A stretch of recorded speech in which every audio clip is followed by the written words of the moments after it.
അസ്സലാമു അലൈക്കും dear friends. ഇന്നത്തെ നമ്മുടെ സ്പെഷ്യൽ നിങ്ങൾ ആരും ഇതുവരെയും ട്രൈ ചെയ്ത് നോക്കിയിട്ടില്ലാത്ത ഒരു അടിപൊളി വെറൈറ്റി റെസിപ്പിയാണ്. നമ്മുടെ ഈ വീഡിയോ കണ്ടുകൊണ്ടിരിക്കുന്ന സമയത്ത് നിങ്ങൾക്ക് ഇഷ്ടപ്പെടുകയാണെങ്കിൽ ഒന്ന് ലൈക്ക് ചെയ്തേക്കണേ. അതുപോലെ തന്നെ നമ്മുടെ ഈ ചാനൽ ആദ്യമായിട്ട് കാണുന്നവരും ഇതുവരെയും സബ്സ്ക്രൈബ് ചെയ്യാത്തവരും പ്ലീസ് ഒന്ന് സബ്സ്ക്രൈബ് ചെയ്തേക്കണേ. ഞാനിടുന്ന വീഡിയോസ് ഉടനടി കിട്ടുന്നതിനായി സബ്സ്ക്രൈബ് ബട്ടന്റെ തൊട്ടടുത്ത് കാണുന്ന ബെല്ലൈക്കൺ കൂടി ക്ലിക്ക് ചെയ്തിട്ട് ഓൾ എന്ന ഓപ്ഷൻ എനേബിൾ ചെയ്യാനും മറക്കല്ലേ. ആദ്യം തന്നെ ഇതിനായിട്ട് ഞാനിവിടെ 1 കിലോ നല്ല വിളഞ്ഞ പച്ച മാങ്ങയാണ് എടുത്തിട്ടുള്ളത്. ഈ മാങ്ങ നല്ലതുപോലെ ഒന്ന് കഴുകി വൃത്തിയാക്കി എടുത്തതിന് ശേഷം ഇതിന്റെ തൊലിയെല്ലാം ഒന്ന് മാറ്റി ചെറിയ കഷ്ണങ്ങളായിട്ട് ഒന്ന് കട്ട് ചെയ്തെടുക്കുക. അപ്പോൾ മാങ്ങയെല്ലാം നല്ലതുപോലെ കഴുകി വൃത്തിയാക്കി എടുത്തതിന് ശേഷം ഇതുപോലെ ചെറിയ കഷ്ണങ്ങളായിട്ട് വേണം കട്ട് ചെയ്തെടുക്കാൻ. തീരെ പൊടിയായിട്ട് കട്ട് ചെയ്യരുത്, ഈ ഒരു വലിപ്പത്തിൽ കട്ട് ചെയ്തെടുക്കാം. നമുക്ക് കുറച്ച് ശർക്കര പാനി ഒന്ന് ഉരുക്കിയെടുക്കാം. ഒരു പാത്രത്തിലേക്ക് 250 ml കപ്പിന് 1.5 കപ്പ് ശർക്കര ഇട്ട് കൊടുക്കാം. 250 ഗ്രാം ശർക്കരയാണ് എടുത്തിട്ടുള്ളത്. ഗ്രാം കണക്കിനാണെന്നുണ്ടെങ്കിൽ 250 ഗ്രാമാണ് എടുത്തിട്ടുള്ളത്. ഇനി ഇതിലേക്ക് ശർക്കര ഉരുക്കിയെടുക്കുന്നതിന് ആവശ്യമായ വെള്ളം ഒഴിച്ചെടുക്കാം. ഒരു 1/4 കപ്പ് വെള്ളം ഒഴിക്കാം. അപ്പോൾ ശർക്കര പൊടിച്ചെടുത്ത ശർക്കരയാണ് എടുത്തിട്ടുള്ളത്, അതുകൊണ്ട് പെട്ടെന്ന് ഇത് മെൽറ്റായി കിട്ടും. ഫ്ലെയിം മീഡിയം ഫ്ലെയിം വെച്ച് കൊടുക്കുക, ഒന്ന് ഇളക്കി കൊടുക്കുക. അപ്പോൾ ശർക്കര എല്ലാം പെട്ടെന്ന് തന്നെ ഉരുകി വന്നിട്ടുണ്ട്, ഒട്ടും കട്ടകളൊന്നുമില്ല. തിളച്ചപ്പോൾ തന്നെ അതാ ഉരുകി കിട്ടിയിട്ടുണ്ട്. പൊടിച്ചെടുത്തത് കൊണ്ടാണ് ഇങ്ങനെ പെട്ടെന്ന് ഉരുകി കിട്ടിയിട്ടുള്ളത്. ഇനി ഈ ഉരുക്കിയെടുത്ത ശർക്കര പാനി ഒന്ന് മാറ്റി വയ്ക്കാം. കല്ലും മണ്ണൊക്കെ ഉണ്ടെന്നുണ്ടെങ്കിൽ അരിച്ചിട്ട് മാറ്റി വയ്ക്കാം. ഇപ്പം ഞാൻ ഒരു പാൻ ചൂടാക്കാൻ വെച്ചിട്ടുണ്ട്. ഇതിലേക്ക് 1 ടീസ്പൂൺ കടുകും 1/2 ടീസ്പൂൺ ഉലുവയും കൂടി ഇട്ടൊന്ന് റോസ്റ്റ് ചെയ്തെടുക്കാം. ഫ്ലെയിം മീഡിയം ഫ്ലെയിം വെച്ച് കൊടുക്കുക. കടുകെല്ലാം പൊട്ടി ഉലുവയുടെ നിറമൊക്കെ ഒന്ന് മാറി. ഇപ്പൊ ഉലുവയുടെ നിറമൊക്കെ മാറി കടുകെല്ലാം ഒന്ന് പൊട്ടി വന്നിട്ടുണ്ട്. ഇനി ഇത് ചൂട് മാറിയിട്ട് ഇത് മിക്സിയുടെ ജാറിലിട്ടിട്ടോ അല്ലെങ്കിൽ ഇടികല്ലിൽ വെച്ചിട്ടോ നല്ലതുപോലെ ഒന്ന് പൊടിച്ചെടുക്കുക. ഇനി ചൂടായി കിടക്കുന്ന ഒരു കടായിലേക്ക് 3 ടേബിൾ സ്പൂൺ നല്ലെണ്ണ ഒഴിച്ചു കൊടുക്കാം. നല്ലെണ്ണ തന്നെ ഒഴിച്ചു കൊടുക്കുക, എന്നാൽ മാത്രമേ പ്രത്യേക ഒരു ടേസ്റ്റ് പെട്ടെന്ന് കേടാവാതെ ഇരിക്കുകയും ചെയ്യും. അപ്പൊ നല്ലെണ്ണ ഇല്ലാന്നുണ്ടെങ്കിൽ ഏതെണ്ണയിലും ചെയ്തിട്ടെടുക്കാം. നല്ലെണ്ണ ഒന്ന് ചൂടാവട്ടെ. ഇപ്പോൾ നല്ലെണ്ണ നല്ലതുപോലെ ഒന്ന് ചൂടായിട്ടുണ്ട്. ഇതിലേക്ക് 1/2 ടീസ്പൂൺ കടുകും ഒരു 1/4 ടീസ്പൂൺ ഉലുവയും കൂടി ചേർത്ത് കൊടുക്കുക. ഇപ്പോൾ ഉലുവയൊന്നും കൂടി പോരുത്, മീഡിയം ഫ്ലെയിം വെച്ച് കൊടുക്കുക. കടുകെല്ലാം പൊട്ടി ഉലുവയൊക്കെ ഒന്ന് മൂത്ത് വരണം. ഇപ്പോൾ കടുകെല്ലാം പൊട്ടി വന്നതിന് ശേഷം ഇതിലേക്ക് 3 വറ്റൽമുളക് 2ആയിട്ട് മുറിച്ചത് ചേർക്കുക. ഉലുവയൊന്നും കൂടി പോരുത്, നമ്മൾ നേരത്തെ ഉലുവയും കടുകൊക്കെ മൂപ്പിച്ചെടുത്തിട്ടുണ്ട്. അപ്പോൾ കുറച്ച് വീതം ചേർത്ത് കൊടുക്കാവൂ. കടുക് ഒരു 1/2 ടീസ്പൂൺ, ഉലുവ 2 നുള്ള അല്ലെങ്കിൽ ഒരു 1/4 ടീസ്പൂൺ മാത്രമേ ചേർത്ത് കൊടുക്കാവൂ. ഇനി ഇതിലേക്ക് കുറച്ച് കറിവേപ്പില ചേർത്ത് കൊടുക്കുക.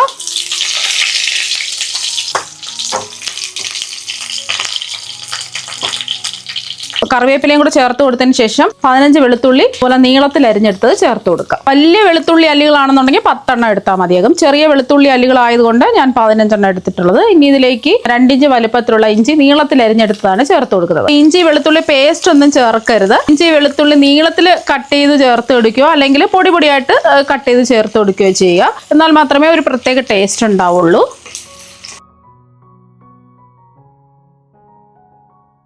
ഇനി ഇതിലേക്ക് നമുക്ക് 3 പച്ചമുളക് ചെറുതായിട്ട് കട്ട് ചെയ്തും കൂടി ചേർത്ത് കൊടുക്കുക. എരിവുള്ള പച്ചമുളകാണെന്നുണ്ടെങ്കിൽ 1 2 ഒക്കെ എടുത്താൽ മതിയാകും. അവരവരുടെ എരിവിനനുസരിച്ച് പച്ചമുളക് എടുക്കുക.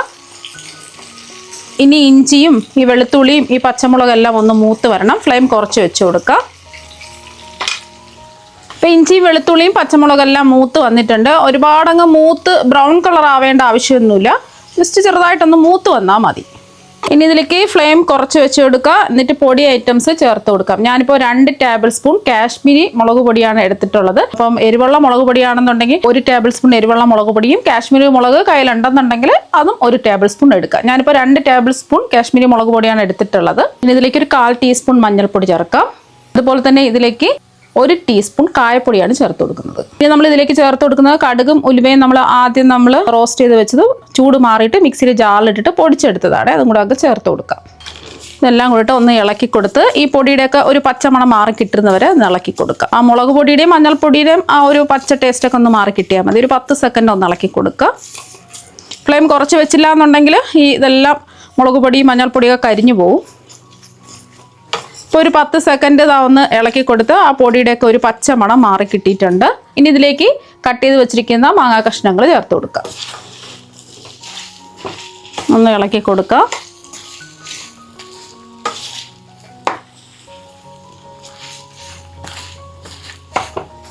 എല്ലാം ഒന്ന് ഇളക്കി കൊടുത്തതിന് ശേഷം ഈ മാങ്ങാ കഷ്ണങ്ങൾ ഒന്ന് വെന്ത് കിട്ടുന്നതിന് ആവശ്യമായിട്ടുള്ള വെള്ളം ഒഴിച്ചു കൊടുക്കാം. 1 കപ്പ് വെള്ളമാണ് ഒഴിച്ചു കൊടുക്കുന്നത്.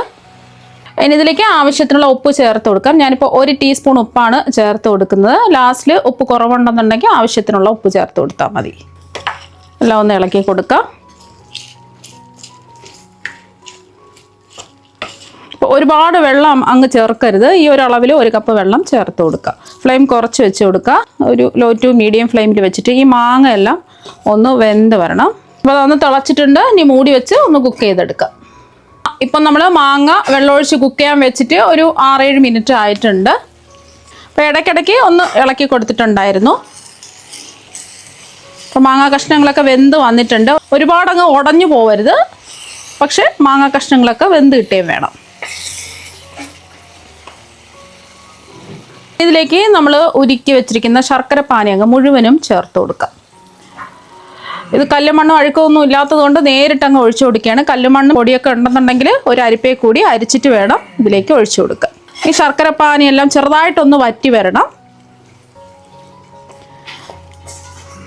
ഞാൻ എടുത്തിട്ടുള്ള മാങ്ങ നല്ല പുളിപ്പുള്ള മാങ്ങയാണ്. ഉപ്പില്ലാത്ത മാങ്ങയാണെന്നുണ്ടെങ്കിൽ മാങ്ങയുടെ പുളിപ്പിനനുസരിച്ചിട്ട് വിനാഗിരി ചേർത്ത് കൊടുക്കുക. എനിക്കിപ്പോൾ വിനാഗിരി ചേർക്കേണ്ട ആവശ്യമില്ല. നല്ല പുളിപ്പുള്ള മാങ്ങയാണ് എടുത്തിട്ടുള്ളത്.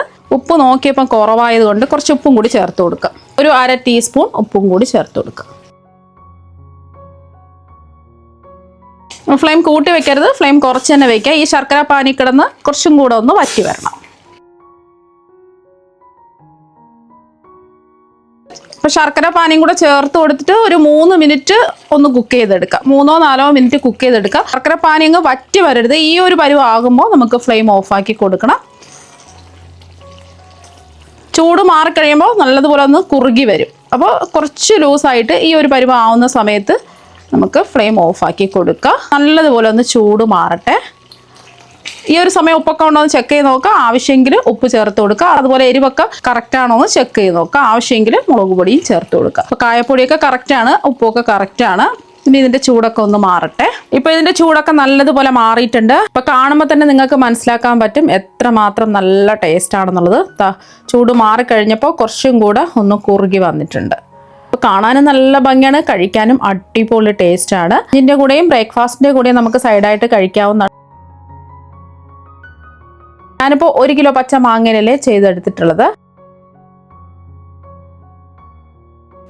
ഇനി ഇത് ഒരു ബൗളിലേക്ക് മാറ്റാം. ഇത് നമുക്ക് ഒരാഴ്ച വരെ പുറത്ത് സൂക്ഷിക്കാം. നമ്മൾ ഇതിൽ പ്രിസർവേറ്റീവ്സ് ഒന്നും ചേർക്കാത്തത് കൊണ്ട് ഒരാഴ്ച വരെ പുറത്ത് സൂക്ഷിച്ചിട്ട് പിന്നെ 1-2 മാസം നമുക്ക് ഫ്രിഡ്ജിൽ സൂക്ഷിച്ച് വെക്കാവുന്നതാണ്. വിനാഗിരിയൊക്കെ ചേർത്ത് നമ്മൾ വെക്കുകയാണെന്നുണ്ടെങ്കിൽ കുറച്ചധികം നാൾ നമുക്ക് സൂക്ഷിച്ച് വെക്കാൻ പറ്റും. ഇതിൽ ഞാൻ വിനാഗിരി ഒന്നും ചേർത്തിട്ടില്ല.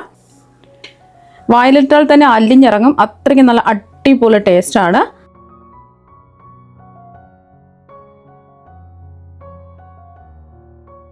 പച്ചമാങ്ങയുടെ ആ ഒരു പുളിപ്പും അതുപോലെ തന്നെ മുളക് പൊടിയുടെ എരിവും ശർക്കരയുടെ ആ ഒരു മധുരമൊക്കെ ചേർന്നിട്ട് ഒരു പ്രത്യേക ഒരു ടേസ്റ്റാണ്. ഇത് ഉണ്ടാക്കി കഴിഞ്ഞാൽ ഉടൻ തന്നെ പാത്രം കാലിയാവും. അത്രയ്ക്ക് അടിപൊളി ടേസ്റ്റാണ്. അപ്പം നിങ്ങൾ എന്തായാലും ഇതുപോലെ, പച്ചമാങ്ങ ഇപ്പോൾ വില കുറവാണ്, നിങ്ങൾ എന്തായാലും ഇതുപോലെ ഒരു പ്രാവശ്യം ഒന്ന് ട്രൈ ചെയ്ത് നോക്കുക. തീർച്ചയായും നിങ്ങൾക്ക് എല്ലാവർക്കും ഒരുപാട് ഇഷ്ടമാകും. അപ്പോൾ നമുക്ക് മറ്റൊരു വെറൈറ്റി വീഡിയോ ആയിട്ട് വീണ്ടും കാണാം. താങ്ക്